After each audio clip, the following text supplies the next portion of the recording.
Nunca pensei que algo assim pudesse acontecer comigo. Não repitam os meus erros. A neve começava a cair devagar e suavemente quando fechei as pesadas cortinas da sala. Este ano, a casa estava mais silenciosa, embora os feriados sempre tenham sido tranquilos desde que me divorciei. Vivi nesta velha casa de 2 andares durante quase 20 anos. Revestimento branco, persianas azuis, tábuas que rangiam com opinião própria sobre cada passo. Como se pode andar numa casa onde as memórias se guardam nos cantos como pó? Este ano tudo foi diferente. O meu filho Daniel voltou para casa pela primeira vez em quase 4 anos. Vivia em Portland, ocupado com trabalho e relações que acabaram por se desfazer. E, como ele dizia, tentava encontrar-se. Eu tentava não levar isso para o pessoal. Quando as visitas pararam, dizia a mim mesma que era assim que os filhos adultos faziam: cresciam, iam embora e voltavam diferentes, se voltassem. Da última vez que o vi, ele tinha 24 anos. Era magro, ainda um pouco inseguro, com aquele sorriso cauteloso permanente, como se tivesse medo de me desiludir. Agora, quando finalmente atravessou a porta naquela sexta-feira à noite, tinha quase 28. Mal reconheci o homem que estava no meu tapete de entrada. Estava mais alto, mais largo. A barba crescida e bem aparada, os ombros mais fortes, mais confiantes. O tipo de homem que já sabe o seu lugar no mundo. A voz estava mais grave e calma quando disse: Olá, mãe. Abri os braços instintivamente. Daniel, disse eu, sentindo as lágrimas subirem ao peito. Ele abraçou-me com força com os 2 braços, como alguém que sente falta de verdade, não apenas um filho a fazer o gesto por rotina. A primeira noite passou-se entre vinho e a luz suave da nossa velha lareira, que lançava sombras quentes pela sala. Ele contou-me sobre Portland, sobre longas caminhadas solitárias, sobre música em que se tinha apaixonado e sobre como começou a trabalhar com artistas locais, ajudando a organizar eventos e galerias. Eu estava encantada, orgulhosa, mas não conseguia ignorar a sensação indelével de que algo tinha mudado. No seu olhar observador e silencioso sobre mim, havia algo não dito. Durante o fim de semana, entramos num ritmo familiar. Ele ajudou-me a trazer caixas de decorações do sótão. Penduramos guirlandas nas escadas e montamos a árvore juntos. Como na infância, ele ainda insistia nas luzes coloridas. Eu sempre preferi as brancas suaves, mas não disse nada. Foi na noite de domingo que tudo começou a mudar. Estávamos na cozinha, ele ajudava-me a lavar a louça depois do jantar, algo que nunca fazia antes. A pia estava cheia de água com sabão e a rádio tocava jazz de Natal suave. Virei-me para lhe passar o pano e, por um segundo, as nossas mãos tocaram-se. O olhar dele encontrou o meu por um instante mais longo do que o necessário e o ar à nossa volta tremeu. Ficou uma pausa, não constrangedora, mas pesada, cheia de algo a que eu não conseguia dar nome. Estás diferente, disse ele, secando um prato. Ri nervosamente. Pois, é o que 10 anos e alguns cabelos brancos fazem às mulheres. Não, respondeu ele baixinho. Quero dizer que pareces bem, forte, como se tivesses recuperado. Senti as bochechas arderem. Que simpático da tua parte!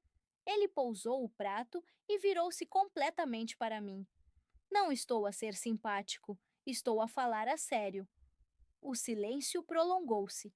Tentei voltar para a louça que restava, mas a mão tremia-me o suficiente para me sentir desajeitada. Ele notou. Estás bem? Perguntou. Assenti demasiado depressa. Só cansada, só isso. Mas o sono não curaria aquela fadiga, porque parecia que, de repente, ele me via. Via-me mesmo, depois de tantos anos em que me senti invisível. Naquela noite, fiquei deitada na cama sem dormir, olhando para o teto. Os pensamentos giravam em círculo. Não era só o que ele disse, mas como disse, e o que senti ao ouvir, como se uma parte profunda de mim tivesse acordado.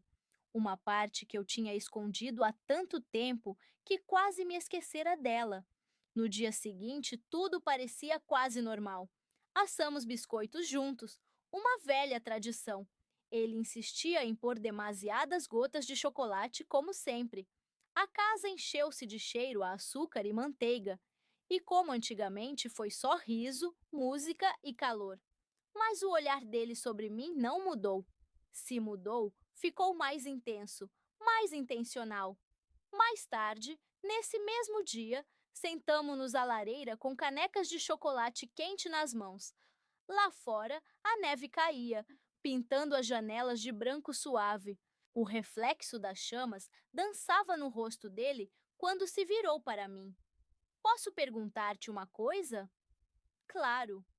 Alguma vez sentiste que uma parte de ti se perdia quando te tornaste mãe? A pergunta caiu sobre mim como uma rajada silenciosa de vento. Olhei para o vapor que subia da minha caneca. Sim, respondi. Acho que muita coisa mudou quando nasceste. Ser tua mãe foi o que mais gostei na vida, mas sim, uma parte de mim desapareceu. Sei para onde foram algumas delas. Ele assentiu lentamente, olhando para o fogo. Acho que às vezes mudamos pelas pessoas que amamos e esquecemos-nos de quem somos fora desses papéis. Tive um nó na garganta. Isso é muito adulto, disse eu. Ele sorriu suavemente. O quê? Bem, afinal ultrapassaste-me. Naquela noite sentamo-nos um pouco mais perto no sofá. Era natural e familiar, mas ao mesmo tempo carregava algo não dito. A mão dele tocou na minha. Enquanto víamos um velho filme, daqueles que víamos quando ele era adolescente, eu não conseguia concentrar-me no ecrã. Tudo o que sentia era o calor dele ao meu lado, o cheiro suave da sua roupa e o modo como o meu coração começou a bater mais depressa, como se tivesse encontrado um novo ritmo. Algo estava a acontecer. Eu não o compreendia totalmente, mas também não conseguia negá-lo. Talvez pela primeira vez em muito tempo eu não quisesse negá-lo. A neve continuava a cair em ondas suaves, cobrindo a rua com um silêncio que só o inverno consegue trazer. Eu estava à janela da cozinha, observando como ela rodopiava sob o velho poste de luz na esquina. A manhã chegava lentamente e densa, como mel. O café arrefeceu na minha mão. Nem dei um gole. Atrás de mim, a casa estava silenciosa, exceto pelo raro rangido da bateria e pelo ritmo pesado dos passos de Daniel lá em cima. Ele sempre pisava forte. Mesmo em criança, eu dizia-lhe que seria um péssimo ladrão. Agora, aquele som acalmava-me, como se ancorasse algo que há muito parecia perdido. Ele desceu pouco depois, com a mesma sweatshirt da noite anterior, só que o cabelo estava ligeiramente despenteado. Nos seus movimentos pela cozinha havia algo familiar, que ao mesmo tempo me aquecia e me inquietava. Ele estava em casa, mas agora sentia-se diferente. Não como um rapaz que regressava, mas como um homem que me via pela primeira vez de verdade. Dormiste pouco, disse ele baixinho, abrindo o armário à procura de uma caneca. Virei-me da janela, forçando um meio sorriso. Vê-se, não é? Conheço os teus sinais, mãe. Ele serviu-me café preto sem açúcar. Na escola não dormias quando eu chegava tarde, fingindo estar no sofá. Mas eu sempre ouvia quando te mexias. Quando entrei, a memória atingiu-me no peito, uma mistura de nostalgia e uma estranha dor a que eu não conseguia dar nome. Algumas coisas não mudam, disse eu, sacudindo migalhas do balcão. Ele encostou-se ao lava-loiça, bebendo café, sem tirar os olhos de mim. Algumas coisas mudam. O silêncio ficou suspenso entre nós. Saímos para passear mais tarde naquela manhã. O vento estava cortante, mas não cruel, e a neve rangia debaixo das botas a cada passo. No início, quase não falamos, só caminhávamos pelas ruas vizinhas, passando por casas enfeitadas com luzes e grinaldas. Algumas coisas pareciam exatamente iguais a anos atrás. Outras casas tinham mudado, como as pessoas lá dentro. Daniel meteu a mão no bolso do casaco e tirou um par de luvas. As tuas. Vi que as deixaste no banco, disse ele, oferecendo-mas. Peguei nelas, sentindo o toque dos seus dedos ao entregá-las. Mesmo através das luvas, o contacto era elétrico. Talvez fosse só imaginação minha. Talvez eu quisesse imaginar. Em casa, cozinhamos sopa juntos. Sempre considerei cozinhar uma atividade terapêutica. Fazê-lo ao lado dele, partilhando espaço, movimentos e silêncios, fazia-me sentir equilibrada. Quando me inclinei para mexer a panela, ele colocou-se atrás de mim, mais perto do que o necessário. Senti a mão dele pousar suavemente na parte inferior das minhas costas, apoiando-me. Não havia razão para isso. Tudo à minha frente estava imóvel, mas eu também não me movi. A voz dele era baixa, quase um sussurro. Estava a pensar: é bom estar aqui contigo. Engoli em seco e continuei a mexer mecanicamente. Também é, mas os meus pensamentos ficaram presos. O que era aquilo? Ele ficou em silêncio e sentiu a pesar o momento. Não tinha a certeza de onde queria voltar. Finalmente disse: passaram anos. Não sabia quem tu serias agora, Beck. E se continuarias a sentir-te como em casa. Virei-me para ele e, de repente, os olhos dele estavam tão abertos, tão cheios de algo mais profundo do que eu estava preparada para nomear. Perguntei baixinho: e quem sou eu agora? Mais, respondeu ele, mais do que alguma vez te permitiste ver. Naquela noite, tudo pareceu deslizar para território desconhecido. Jantamos devagar, não porque a comida fosse extraordinária, mas porque o silêncio entre nós estava cheio de algo não dito. Os nossos olhares demoravam-se mais e as conversas tornavam-se mais profundas. Mais tarde, voltamos a sentar-nos juntos no sofá.